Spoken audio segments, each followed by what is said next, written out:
ఒక విద్యార్థి శారీరక వయస్సు 8 సంవత్సరముల 4 నెలలు, మానసిక వయస్సు 10 సంవత్సరముల 5 నెలలు అయినా అతని ప్రజ్ఞాలబ్ధి ఎంత? ప్రజ్ఞాలబ్ధి ఈజ్ ఈక్వల్ టు మానసిక వయస్సు బై శారీరక వయస్సు ఇంటూ 100.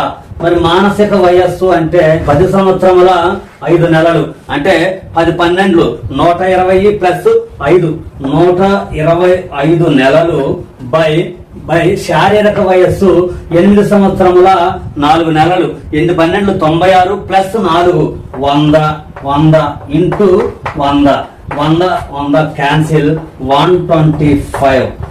అతని యొక్క ప్రజ్ఞాలబ్ధి వచ్చేసి 125. IQ is equal to MA by CA.